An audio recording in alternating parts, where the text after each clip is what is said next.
नमस्कार प्रिय दोस्तों, भोले बाबा का अति प्रिय सावन का महीना प्रारंभ हो चुका है।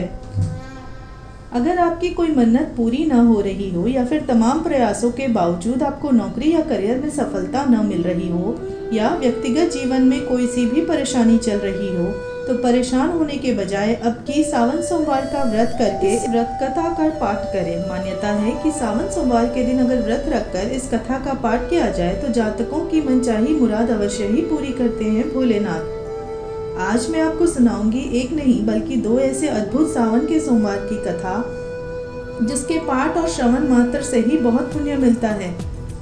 व्रत करने वाले जरूर करें इसका पाठ, और अगर व्रत ना भी कर रहे हो तो कथा को सुनने मात्र से ही इसका विशेष लाभ आपको जरूर मिलेगा। आइए सुनते हैं पहली कथा। एक नगर में एक बहुत धनवान साहूकार रहता था, परंतु उसे निसंतान होने का बहुत बड़ा दुख था। वह हमेशा इसी चिंता में रहता था। पुत्र प्राप्ति के लिए वह प्रत्येक सोमवार को शिवजी का व्रत और पूजन किया करता था, जिसकी भक्ति भाव को देखकर माता पार्वती ने शिवजी से कहा कि यह साहूकार आपका बहुत बड़ा भक्त है, यह बहुत लगन से आपका पूजन और व्रत रखता है, आपको इसकी मनोकामना अवश्य पूरी करनी चाहिए प्रभु। शिवजी ने माता से कहा, हे पार्वती, यह संसार कर्म क्षेत्र है, जो इस संसार में जैसे कर्म करते हैं वैसे ही फल भोगते हैं। परंतु माता पार्वती की जिद के सामने शिवजी को झुकना ही पड़ा। भगवान शिव ने कहा कि इसके भाग्य में पुत्र न होने पर भी मैं इसको पुत्र की प्राप्ति का वर देता हूँ, परंतु यह पुत्र केवल 12 वर्ष तक ही जीवित रहेगा। माता पार्वती और शिवजी की सभी बातें साहूकार सुन रहा था, जिसकी वजह से उसे न तो खुशी मिली और न ही दुख हुआ। हालांकि वह पहले की तरह भोलेनाथ का व्रत और पूजन करता रहा। कुछ समय बाद उसको एक बहुत ही सुंदर पुत्र रत्न की प्राप्ति हुई, जिसका नाम रखा था अमर। साहूकार के घर में खुशियां मनाई जा रही थी, पर उसे कोई प्रसन्नता नहीं थी। जब अमर 11 साल का हो गया तो उसे पढ़ने के लिए साहूकार ने काशी भेज दिया। साहूकार ने साथ में बालक के मामा दीपचंद को भी भेजा। साहूकार ने दीपचंद को बहुत सारे रुपए दिए और कहा, रास्ते में जिस स्थान पर भी रुको रात्रि विश्राम के लिए यज्ञ तथा ब्राह्मणों को भोजन कराते हुए जाना। मामा और भांजा रास्ते भर यज्ञ और ब्राह्मणों को भोजन कराते हुए काशी की तरफ जा रहे थे। वे जाते जाते एक राज्य पहुँच गए, जहाँ के राजा की कन्या का विवाह हो रहा था, लेकिन बारात लेकर आने वाले राजा का लड़का काना था। राजकुमार के पिता को चिंता थी कि वर को देखकर कहीं राजकुमारी चंद्रिका शादी के लिए मना न कर दे। तभी राजकुमार के पिता ने अति सुंदर अमर की तरफ देखा और सोचा, न शादी तक इस लड़के को वर बना दिया जाए और बाद में उसे भेजकर विदाई अपने बेटे के साथ ही करवा ली जाए। साहूकार के लड़के के साथ विवाह कार्य तो संपन्न हो गया, पर अमर ने ईमानदारी दिखाते हुए शादी के दौरान ही राजकुमारी के चुनरी के पल्ले पर लिख दिया कि तुम्हारा विवाह हुआ तो मेरे साथ है, पर जिस राजकुमार के साथ तुमको विदा करेंगे वह एक आंख से काना है और मैं काशी पढ़ने जा रहा हूँ। सच्चाई जानकर राजा ने बेटी को विदा करने से मना कर दिया और बारात खाली हाथ ही लौट गई। काशी पहुंचकर साहूकार के बेटे ने पढ़ाई शुरू कर दी। जब लड़के की आयु 12 साल हुई तो 12वें साल वाले दिन ही अमर ने मामा दीपचंद से कहा कि तबीयत सही नहीं लग रही है, और फिर अंदर जाकर सो गया। सोने के बाद लड़के के प्राण निकल गए।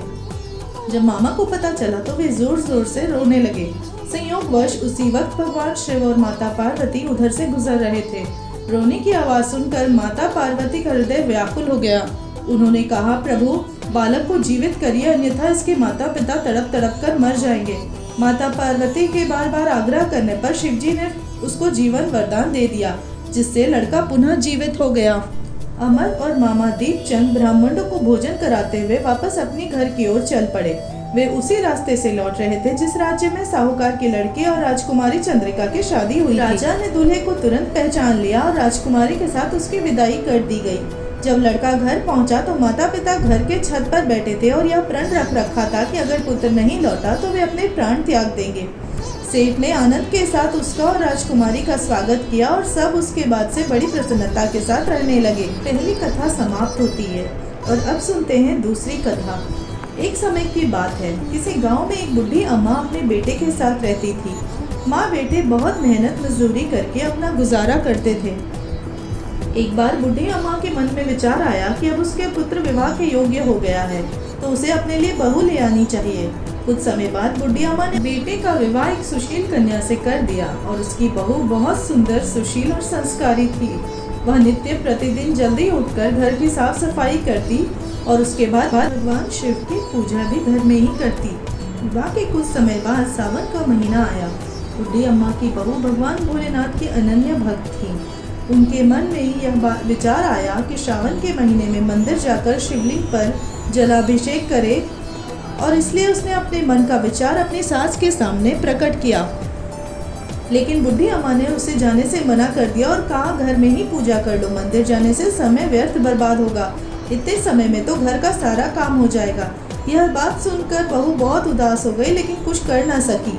उदास होकर घर के कार्यों में लग गई। उसने पूरा दिन अन्न जल कुछ ग्रहण नहीं किया। अगले दिन बहू बाहर जल भरने गई तो रास्ते में उसने देखा गांव की 2 लड़कियां पूजा की थाली लेकर मंदिर की ओर जा रही हैं। उसने उन्हें रोककर पूछा कि तुम लोग कहाँ जा रही हो? तो लड़कियों ने कहा, सावन का महीना आ गया है, अब हम भगवान भोलेनाथ का पूजन करने मंदिर में जा रहे हैं। यह सुनकर वह फिर से उदास हो गई तो लड़कियों ने उन्हें पूछा कि आप उदास क्यों हो गई? और उसने कहा कि मेरी सास मुझे मंदिर जाने से मना करती है, पर मैं भी जाकर सावन सोमवार की पूजा करना चाहती हूँ। लड़कियों ने कहा, आप फिक्र मत करो, हर रोज इसी समय पानी भरने आया करो और हमारे साथ मंदिर चलना। भगवान शंकर की पूजा करके उन पर जल अर्पित कर देना। तो बहू ने कहा कि मैं घर से सावन सोमवार सामग्री की थाल लेकर आऊंगी तो सास को पता चल जाएगा। तब लड़कियां बोली, कोई बात नहीं, आप हमारी पूजा की सामग्री में से पूजन कर लेना। यह सुनकर वो बहुत खुश हो गई और रोज उनके साथ मंदिर जाने लगी, जहां वह शिवलिंग पर जल चढ़ाती और भक्ति भाव से भोलेनाथ की पूजा करती थी।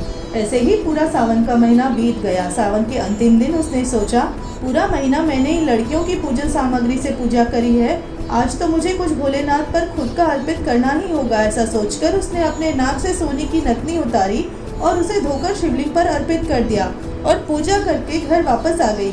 घर जाकर वह अपनी सास की नज़रों से बचती रही, क्योंकि वह जानती थी कि उसकी नाक में नथ न देखकर सास जरूर पूछेगी कि नथ कहाँ गई।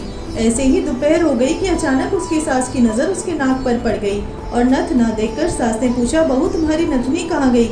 वह बोली, माँ मुझे याद नहीं है, कहीं गिर गई होगी। तो सास ने कहा, चलो आज तुम कहाँ कहीं गई थी, वहाँ जाकर ढूंढ लेंगे। तो बहू ने बोला, बस पानी भरने गई थी, तब तक तो नाक में नग थी, इसके बाद उपले थापने गई थी। सास बोली, चलो वहीं चलकर देखते हैं। दोनों वहाँ पहुँचे जहाँ बहू उपले थापने गई थी। सास ने बहू से कहा, चलो उपले तोड़कर देखते हैं। दोनों सास बहू उपले तोड़ने लगी। जैसे ही दोनों ने उपले तोड़े, दोनों को उपले में से एक एक नग निकला। सास बोली, नग तो एक ही था, 2 कैसे हो गई? ये माजरा क्या है? तो बहू ने सास से क्षमा मांगते हुए सारी बात बता दी और कहा, भगवान शंकर का आशीर्वाद है, आज मैंने सावन की समाप्ति पर उन्हें अपने नाक की नग अर्पित की थी और मुझे उन्होंने बदले में इतनी सारी नथनी वापस दे दी। सास ने बहू की बात सुनकर बहुत खुश हुई और सास ने कहा, सावन माह का महत्व अगर इतना है तो अगले साल से हम दोनों मिलकर शिवलिंग पर जल चढ़ाएंगे और पूजा पाठ करेंगे।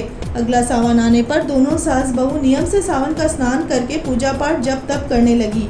भगवान भोलेनाथ की कृपा से बुढ़ी अम्मा के घर अन्न धन का भंडार भर गया और बहू को एक सुंदर पुत्र प्राप्त हुआ। जैसी कृपा भोलेनाथ ने बुढ़ी अम्मा और उनकी बहू पर करी, वैसे ही इस कहानी सुनने वाले सब पर करना। जय भोलेनाथ। मान्यता है कि सावन में भगवान शिव और माता पार्वती धरती पर भ्रमण करते हैं, अपने भक्तों के सभी कष्ट दूर करते हैं। सावन के सभी सोमवार को इसी तरह से शिव की विशेष रूप से आराधना की जाती है। सावन चल रहा है और सभी जगह शिव भक्ति की गूंज है। सावन भगवान शिव को प्रसन्न करने के लिए सबसे श्रेष्ठ और उत्तम माना जाता है। कथा अच्छी लगी हो तो कमेंट करके और सब्सक्राइब करके चैनल को अपना प्यार ज़रूर देना दोस्तों। जय भोलेनाथ।